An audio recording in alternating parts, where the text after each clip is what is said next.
Shalom semua, kita pasti selalu diberkati. Amin. Tuhan Yesus baik memberkati saya dengan dibukakannya kebenaran firman-Nya, roti hidup.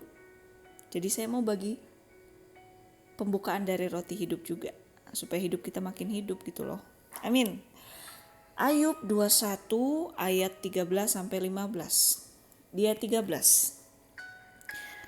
Mereka menghabiskan hari-hari mereka dalam kemujuran, dan dengan tenang mereka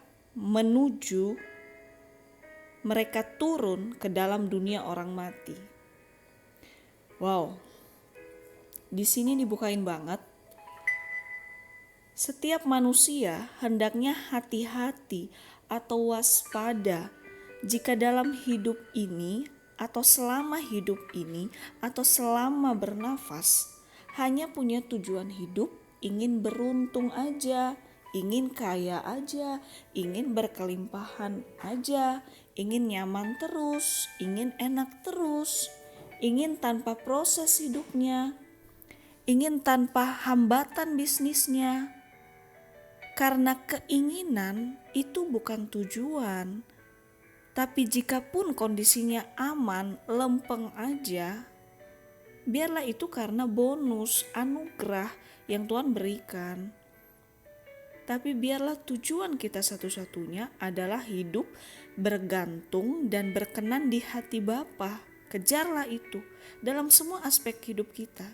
Pekerjaan boleh beda, kesibukan boleh beda, tapi masukkanlah yang utama adalah hati yang bergantung dan berkenan pada Bapa dalam semua aspek hidup kita. Itulah yang kita kejar.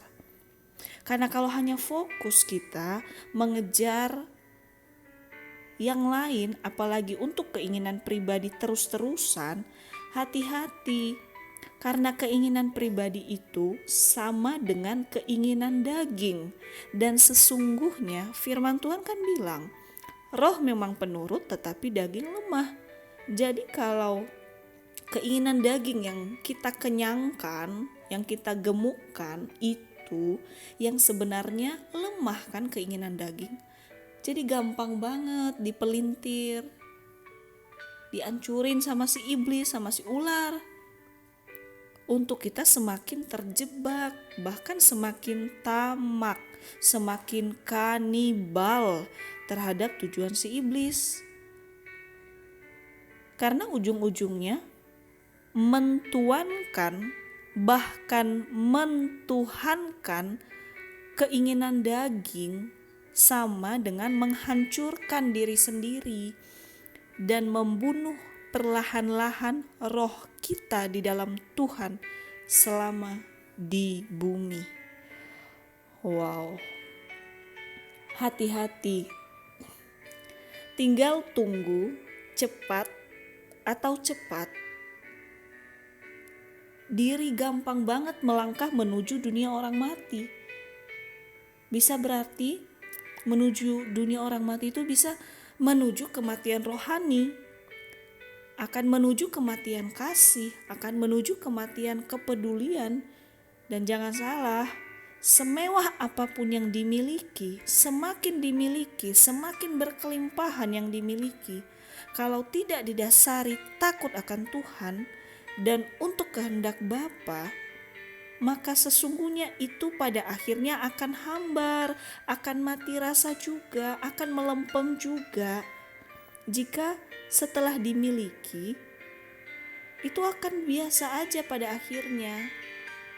Bahkan mungkin saking pengennya merampas demi nafsu untuk kepuasan sesaat. Dan akhirnya tetap tidak pernah puas. Gak pernah puas untuk selalu tamak sampai akhir hidupnya sibuk tamak terus. Wow, jangan sampai di batu nisan disebut titik-titik bin tamak. Oh no, tolak dalam nama Yesus. Ayat 14.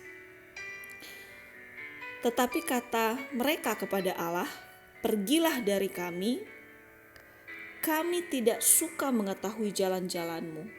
Wow, ada loh manusia hidup di bumi, bergerak manusianya, mengusir Allah, mengusir dan jijik sama firman Tuhan. Ada ternyata. Jangan sampai kita. Di sini dibukain banget, akibat sikap hati yang bertujuan untuk kepuasan daging, kepuasan pribadi, apa saja dihalalkan, maka dengan sangat bangga, dengan sangat sadar mengusir Sang Penciptanya, Bapanya yang kekal, pribadi Yesus yang rela mati untuk dia. Dengan sangat sadar dan bangga dia mengusir Tuhan dari hidupnya. Udah kayak anak ayam aja diusir ya.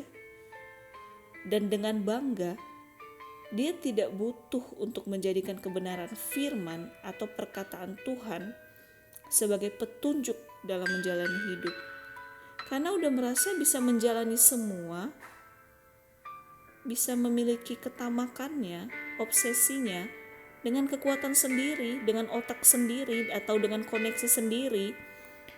Yang pasti dibalik itu iblislah tuannya, tuan si manusia itu iblis jadinya, yang menggerogoti, menghancurkan semua aspek dalam hidupnya. Jika hasrat hanyalah ketamakan. Wow, tolak dalam nama Yesus. Ayat 16. Yang maha kuasa itu apa? Wow, saking butanya dianggap Tuhan itu apa?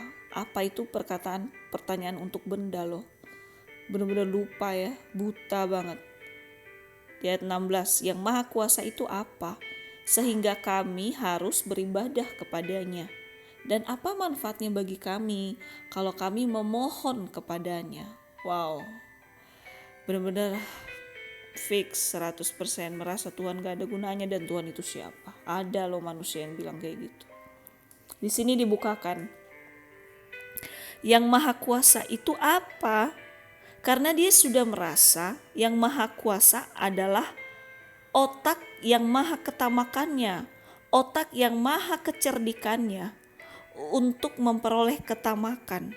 Sehingga dengan bangga merasa dan mengakui Tuhan gak ada gunanya memohon dan berseru pada Bapa, alias udah full lupa diri, alias kacang lupa pada kulitnya 100%. Karena orang yang tamak hanya menyembah dan mentuhankan ketamakannya itu sendiri. Dan pada akhirnya ketamakan itulah yang menamatkan kasihnya pada dirinya, orang terdekatnya, bahkan pada Tuhannya, tamat kasihnya pada Tuhannya. Dan yang menamatkan kebahagiaannya, damai sejahteranya, tamat. Bahkan dengan bangga, dengan sadar banget menuju kebinasaan, turun tangga menuju kebinasaan. Dan bukan naik tangga menuju kekekalan. Karena kekekalan hanya ada di dalam Tuhan kita Yesus Kristus. Amin. Ayo di hari-hari sekarang, mumpung kita masih dikasih kesempatan untuk berpikir, untuk bisa berdoa, untuk bisa merasakan apapun, mari jangan kita menuju dunia orang mati hanya karena ketamakan. Karena ketamakan, keinginan bukan tujuan. Tapi kalau keinginan pun tercapai, itu hanya karena anugerah. Biarlah tujuan kita menomorsatukan hati yang haus akan Tuhan di dalam semua aspek kesibukan dan pekerjaan kita. Tuhan Yesus memberkati semua pekerjaan kita, kesibukan kita, asal kita sertakan Dia. Bapa kita yang baik banget, yang sempurna kasih-Nya, bahagianya kita semua. Haleluya. Amin.